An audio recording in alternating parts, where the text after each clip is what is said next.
සුබ දවසක්. සුමංකා associate YouTube නාලිකාව වෙත ඔබ සැම සාදරයෙන් පිළිගන්නවා.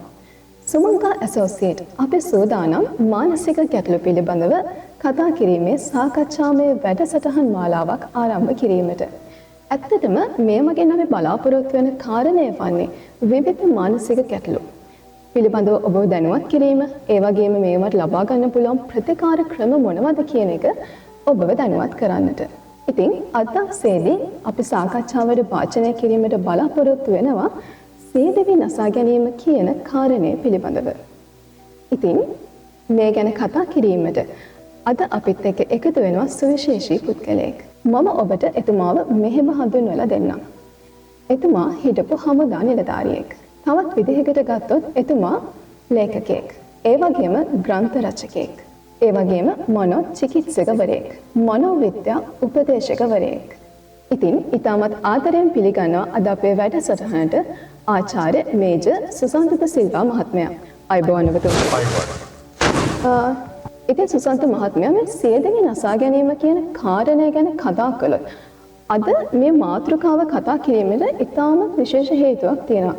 ඇත්තටම අපි ගත්තොත් එහෙම අපිට මේ කාලේ අහන්න ලැබෙන විවිධ ප්‍රදේශවලින් අපිට අහන්න ලැබෙන මේ සියදිවි නසා ගැනීම සම්බන්ධ.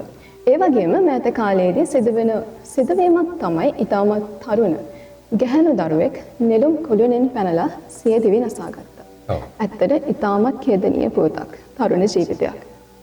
ඇත්තටම ඇයසසන්ත මහත්මයා මේ පුද්ගලයෙක්ට මොකක් හරි ප්‍රශ්නයක් ඇති වුනහම ඒක ඔහුට හෝ ඇයට මේ ශනික පිළිතුරක් වශයෙන් සියදිවි නසා ගැනීම කියන පිළිතුර තෝරගන්නේ. මම ඔබේ ප්‍රශ්නයට උත්තර දෙන්න මේක දැන් වපසරිය ටිකක් පස්සටත් ගෙනියන්නම්. සියදිවි නසා ගැනීම කියන එකේ මාතෘකාවට තිබුණා තෝරාගත්ත මේ මාතෘකාවයි තමයි වැදගත්. මේක වර්තමානයටත් අතීතයටත් අනාගතයටත් වැදගත් තත්ත්වයක්. මොකද මේක ව්‍යසනයක් බවට පත් වෙ තිබෙන්නේ. අපිට පමණක් නෙමෙයි ලෝකයටම. ලෝකයේ බැලුවොත් එimhe ලක්ෂ වසරකට ලක්ෂ 8ක් පමණ දෙනෙක් තම ජීවිතේ හැර යනවා. දිවි නසා ගන්නවා. ඒ වගේම ඒට උත්සාහ කරන ප්‍රමාණය ඊට වඩා වැඩි. ලක්ෂ 20ක් විතර ප්‍රමාණයක් මේ උත්සාහ කිරීම කරනවා දිවි නසා ගන්න. නමුත් ඒකේ ආකාරයකට ඔවුන් ඒන් මිදෙනවා, මුදවා ගන්නු ලබනවා.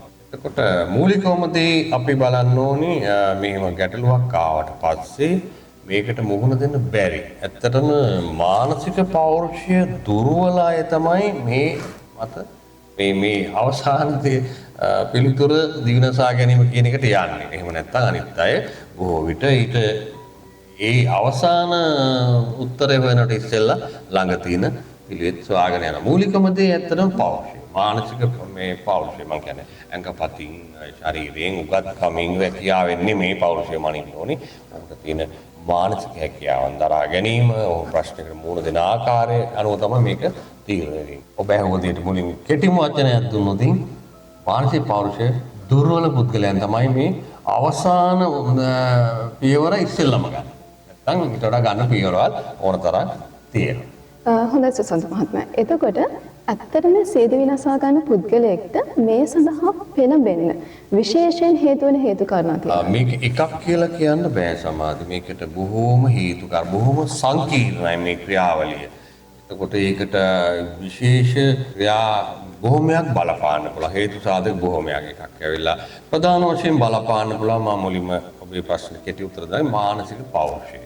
මානසික රෝග යම් මානසික තමුන් අභ්‍යන්තරයෙන් තමුන්ගේ මනස තුළ ඇති වෙන මානසික ගැටලු මත, දැඩි පීඩනය මත, විෂාදය වැනි රෝග මත විවිධ රෝග තියෙනවා. මානසික රෝගී තත්ත්වයන්, සයිකෝෂී රෝග. ඒ මත ඔහුන්ට මේ සඳහා පෙළවීමක් ලං වෙන්න පුළුවන්. ඒ වගේමයි ජානමය සම්බන්ධතාවයකුත් තියෙනවා කියලා හොයාගන්න. ඒ වගේමයි සමාජයේ එළවන පීඩන, සමාජයේ යම් ගැටලු රැකියාවේ වෙන්න පුළුවන්, තමන්ගේ විශ්වවිද්‍යාලයේ ඉගෙන ගැනීම කටයුතු වෙන්න පුළුවන්, පවුලේ වෙන්න පුළුවන්, යහළුවන් අතර වෙන්න පුළුවන්, ඒ ඉලුන් දේවල්. ඒ වගේමයි සංස්කෘතිමය හේතු සාධකක් තියෙනවා. තවත් දුරට අපි ගියොත් අපිට තියෙන ආගමික විශ්වාසයන් සමගත් මේක බැඳී තිබෙනවා. එකක් කියලා නෑ. සමහරවිට මේ හොඳටම ඉන්න කෙනෙක් ඊළඟ මොහොතක ඊළඟ දවසේ මේ තීරණ වලට යන්න පුළුවන්.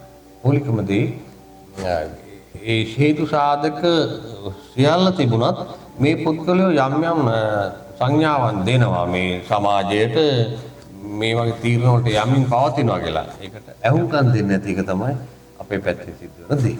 ඔව් ඒ කියන්නේ සුසන්ත මහත්මයා දැන් අපි ගත්තොත් එහෙම සමාජයේ තියෙන ආර්ථික තත්ත්වය ඒ වගේම වයස් සීමා වගේ දේවලුත් මේ සීදී විනාශ ගැනීම කියන යම්කිසි පෙළඹවීමක් සිදු කරන අවස්ථා තියෙනවා. බොහෝ විට මේ වයස් සීමාවෙන් බැලුවොත් එහෙම ඇත්තට මේක තරුණ මේ කියන්නේ අපි කියන්නේ නව යෞවනයෙන් පස්සේ තරුණ නව යෞවනයත් සමග තමයි මේ තත්ත්වය ඇති වෙන්නේ. බොහෝ දෙනෙක් වැඩි හිටියයි තමයි මේ තත්ත්වෙ මොකද ඔවුන්ට එන පීඩනය වැඩිනේ. ඔවුන්ට එන ගැටලු වැඩි. කුඩා කාලේදී ගැටලු අඩුයි ඇත්තට. ඔවුන්ට වගකීම් අඩුයි.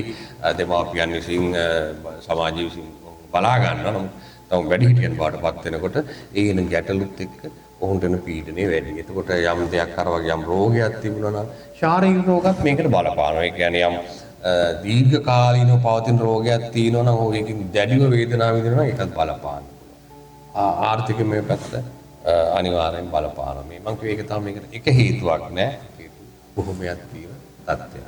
බොහෝ විට නව යෞවනයෙන් පස්සේ තමයි මේක ඇති වෙන්නේ. බොහෝ විට මේ පෙළඹවීම දක්නට ලැබෙන්නේ. ඔව් සුසන්ත මහත්මයා. එතකොට අපි දකිනවා කාන්තාවන් සේද විනාශ ගැනීම නැඹුරු වෙන අවස්ථාවන් තියෙනවා. ඒ වගේම පිරිමි පාර්ශවයත් මේ සේද විනාශ ගැනීමට නැඹුරු වෙනවා.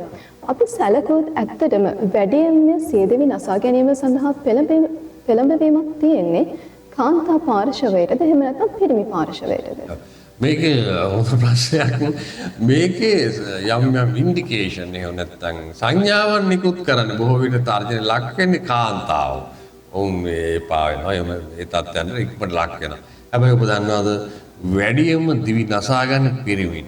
මොකද කාන්තාව තමයි ගැටලුවක් ආවට පස්සේ ඒක කියනවා, අඬනවා, දොඩනවා මොනහන් ක්‍රමවේදයෙන් හරි තව කෙනෙකුට ඒක ප්‍රකාශ කරනවා. බොහෝ විට නැති අය ඉන්නවා. නෝ පිරිමි පාර්ශවය වෙන්නේ තමුන්ට එන මේ පීඩනය එයා ඇතුළෙන් තනියෙන් දරා ගන්න. දරාගෙන යම් සීමාවක් තියෙනවා මේ යන්න පුළුවන්. දිගටම යන්න බෑ. ඒ හින්දා තමයි බොහෝ විට පිරිමි පාර්ශවය මේ දිවි නසා ගන්නවා වැඩි. එතකොට අපි හිතමු දැන් ඔන්න අපේ සමීපතම පුද්ගලයෙක්ට මෙසේ මම කියන්නේ වෙනවා කියලා අපි හිතමු ඔහුට යම් කිසි හේතුවක් මත සේදවි නසා ගැනීමට හිතලා තියෙනවා.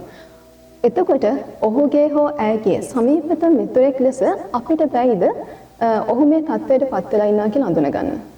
ඒක තමයි වැදගත්ම දේ. මේ සමාජයේ දැනුවත් වෙන්න ඕනි.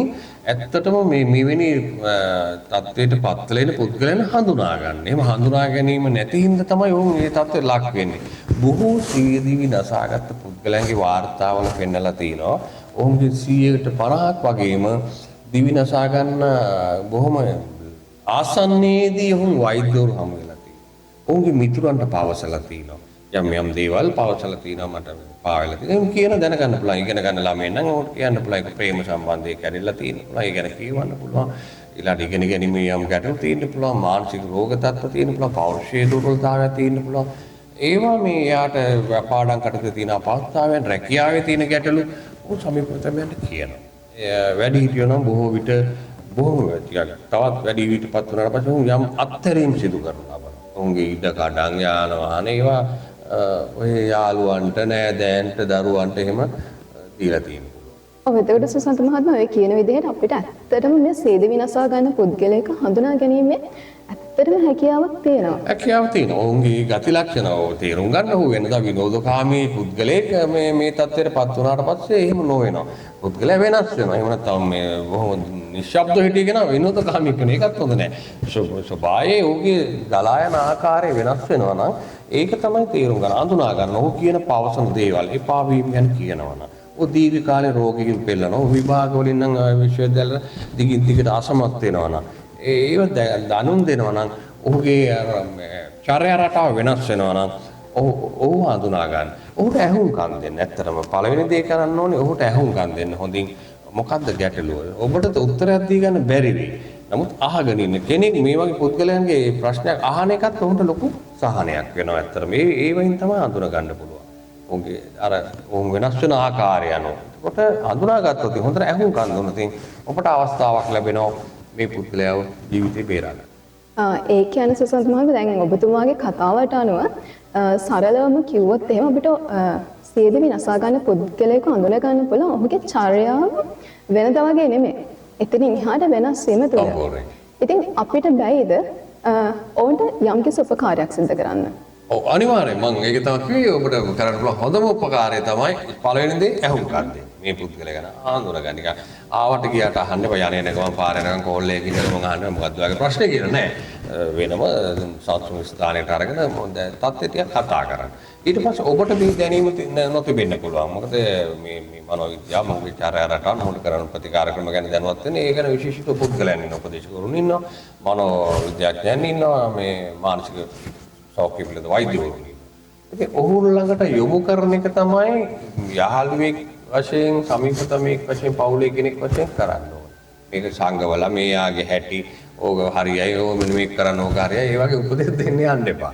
ඒ උපදෙස් නොදී සුදුසු මේ ගැන තේරුම් ගන්න පුළුවන් පුද්ගලයෙක් ළඟට මේ යොමු කරන එක තමයි අතරම සමාජයේ සමීපතම අය වශයෙන් කලෙන්නේ. ඔව් ඇත්තටම සුසන්ත මහත්මයා ඔබේ වෘත්තිමය ජීවිතය තුළ අනිවාර්යෙන් ඔබට මේ වගේ රෝගීන් හමු වෙලා ඇති. බොහොමයක්. ඉතින් අපේ අවසාන වශයෙන් කතා කරමු. මේ වගේ සියදිවි නසා ගන්න පුද්ගලයෙකුට කරන්න පුළුවන් ප්‍රතිකාර ක්‍රම පිළිබඳව. ප්‍රතිකාර ක්‍රම බොහොමයක් තියෙනවා. ඇත්තටම මූලික දේ හඳුනා ගැනීම මේ වයිට තමුන්ටත් මේක හඳුනා ගන්න පුළුවන්. තමුන්ටත් දැනනවා නම් තමුන්ට යම් සිද්ධාරි පීඩනයක ඉන්නවා. වෙනද තිබුණු ශක්තිය නැහැ. ඉගෙන ගැනීම කරගෙන යන්න බෑ. යම් එපා වීම වෙනවා. මේ දිවිනසා ගන්න හිතෙනවා. එහෙම දේවල් තියෙනවා නම් ඒ ඔහුගේ පැත්තේ. සමීපතමයන්ගේ පැත්තෙන් අර වගේ අඳුනගත්තට පස්සේ මේ පුද්ගලයා මාත් එක්ක හිටිය වෙනදා විනෝදකාමී පුද්ගලයා නෙමෙයි සමාජශීලී පුද්ගලයා නෙමෙයි උන් කොන් වෙන අයින් වෙන්න උත්සාහ කරන ඒ තත්ත්වයකට පස්සේ මේක ප්‍රතිකාර ක්‍රම බොහොමයක් තියෙනවා මේ තත්ත්වයන් වලින් මුදවා ගන්න අපිට පළවෙනිම දේ තමයි කතා කිරීම උපදේශනය මනෝ ප්‍රතිකාර ක්‍රම ගොඩක් තියෙනවා මේ තත්ත්වයන්ගෙන් ඔවුන්ව මුදවා ගන්න එහෙම නැත්නම් බටහිර පැත්තෙන් අපි ගත්තොත් එහෙම ඖෂධ ප්‍රතිකාර තියෙනවා ඒක දිගට කරන්න පුළුවන් යම් පාලනය ගැන ගන්න බොහෝ විට තේරුම් ගත යුතු දේ තමයි මානසික ප්‍රතිකාර මේ මනෝ ගැටලු වල ආවට පස්සේ මානසික ගැටලු රාශිය ඖෂධ ප්‍රතිකාර මත පමණක් සම්පූර්ණ සුවයක් ගන්න අමාරුයි. යම් පාලනයක් දෙනවා. ඊට ප්‍රබලව පාලනයක් දෙනවා. මොකද ඒ සමගම විකල්ප ධාරාවේ තියෙන මනෝ චිකිත්සක ක්‍රමවේද නොයෙකුත් ක්‍රම තියෙනවා විකල්ප ධාරාවේ. ඒවා භාවිතා කරන්න පුළුවන්. ඔහුගේ නැවත සමාජගත කරන්න, ඔහුගේ ආකල්ප වෙනස් කරන්න, සිතුම් පැතුම් වෙනස් කරන්න අදලා ඔහුට සමාජගත කරලා හොඳ ජීවිතයක් ගත කරන්න ප්‍රශ්නයක් වෙන්නේ නැහැ. හඳුනා ගැනීම සහ නිසි ප්‍රතිකාර නිසි වෙලාවට ගැනීමයි ඉතා වැදගත්. ඔව් සුසත් මහත්මයා. ඒ කියන්නේ අනිවාර්යෙන් දැන් ඔබ දැනුවත් වෙන්න ඇති මේ සියදිවි නසා ගැනීම කියන එක නෙවෙයි පිළිතුර. අනිවාර්යෙන්ම මේ මානසික ගැටලුව සඳහා වෛද්‍ය ප්‍රතිකාර තියෙනවා. ඉතින් සුදුසුම පියවර වන්නේ මානසික සෞඛ්‍ය පිළිබඳව සැලකිලිමත් වෙලා ඔබට එවැනි ප්‍රශ්නයක් මතුව තියෙනවා නම් නිසි වෛද්‍ය ප්‍රතිකාර ලබා ගැනීම. ඉතින් සුසන්ත මහත්මයා ඇත්තටම අපි මේ සියදිවි නසා ගැනීම පිළිබඳව ඉතාමත් හරවත් සාකච්ඡාවක් සිදු කළා. ඉතින් ඒ සඳහා සම්බන්ධ වූ ඔබතුමාට ඉතාමත් බොහොමත්ම ස්තුතියි. හොඳයි. ඉදිරියටත් අපි මේ වගේම විශාල මානසික සෞඛ්‍ය ගැටලු රාශියක් පිළිබඳව කතා කිරීමට බලාපොරොත්තු වෙනවා. ඉතින් ආදරයෙන් මතක් කරනවා මේ වගේ වීඩියෝ ඉදිරියටත් නැරඹීමට ඔබට අවශ්‍ය නම් සුමංගා ඇසෝසියේට් YouTube channel එක subscribe කරන ලෙසත් පහළින් දැක්වෙන bell icon එක click කරන ලෙසත් ඔබට සුබ දවසක්.